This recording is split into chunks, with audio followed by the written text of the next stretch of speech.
President Ferdinand Marcos Jr. will modernize ports to make the Philippines a global logistics hub.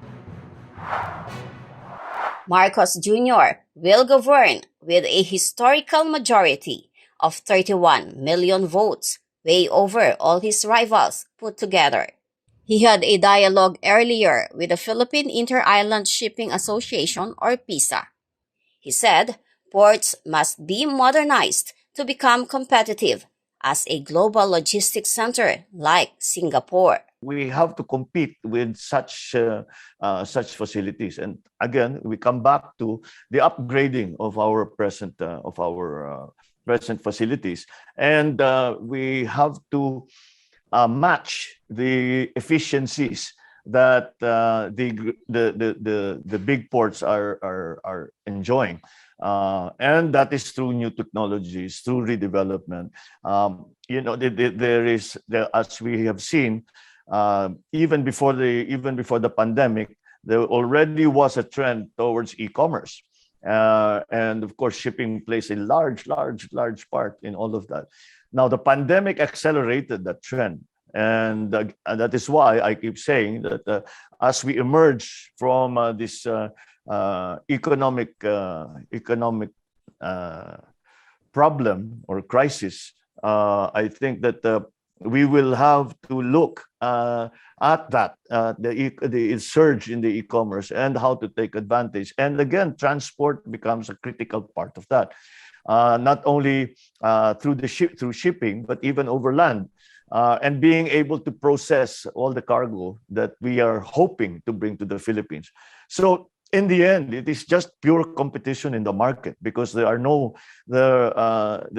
is no advantage that we have in the. Actually, there are many advantages we have in the Philippines, and we must exploit those to our own benefit, so that we can present to all of those who are looking for ports to use, and say that wherever it is, but the Philippines has these 2-3 very, very good ports, very efficient, very quick, and we are able to do everything that we need to do in an economically sound manner.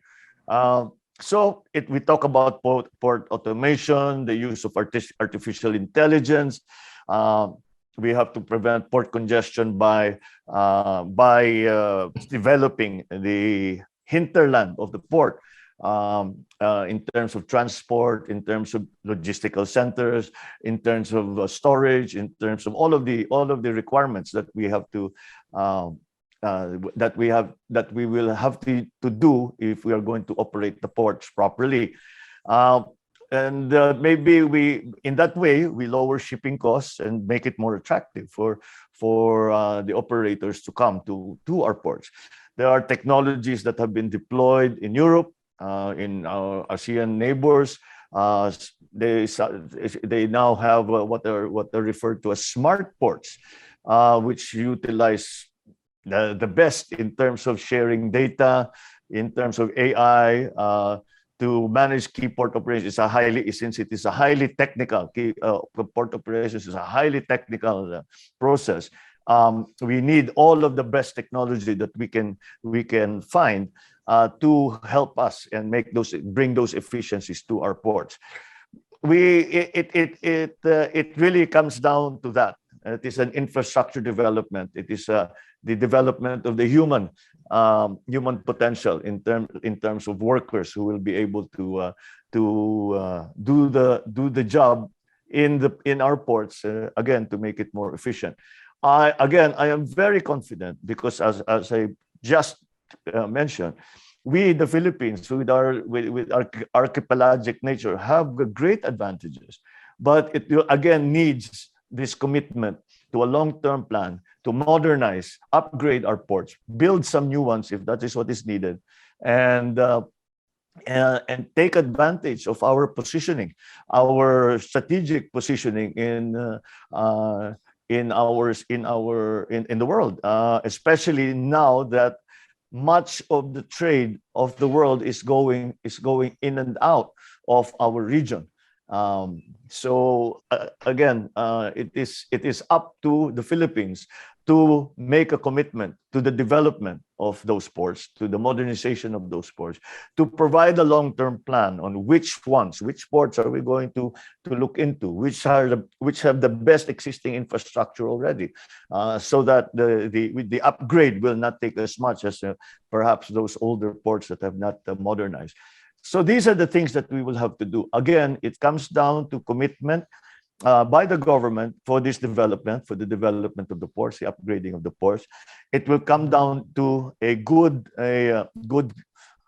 working relationship between government and its regulatory bodies, and of course private and the leaders of the industry, in the private sector, because in the end, it is government will have to take guidance in terms of the technical aspects, and in terms of the market aspects, the marketing aspects will have to come from the private sector.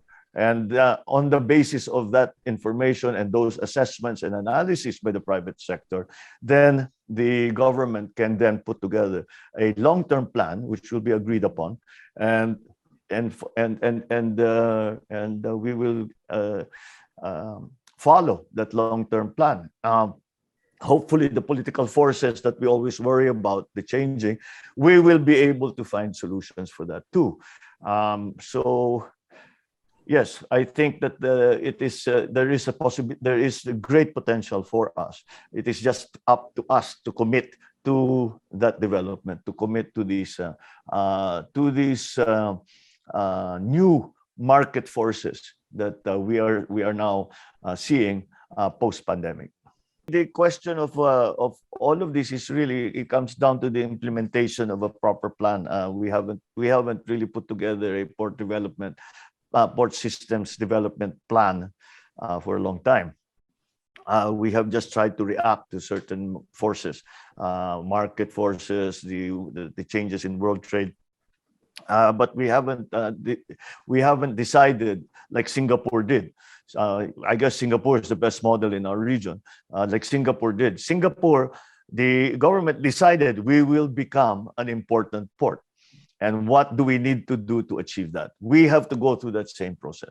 We would like for this to, we will make whichever port we choose, or maybe a new one. We'll say this, we are determined that this will be a port that will be important in world trade. And until we do that, we won't be able to achieve that logistical center, that center for trade. It all comes down to that political will and commitment to do it.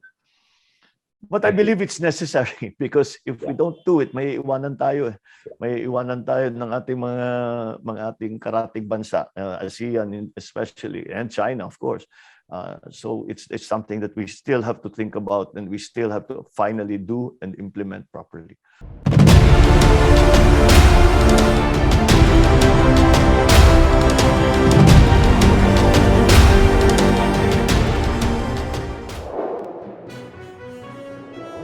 Stay on board. Subscribe to Marino World Online for more meaningful maritime news and views. I am Dean Bacani. God bless Maritime Philippines.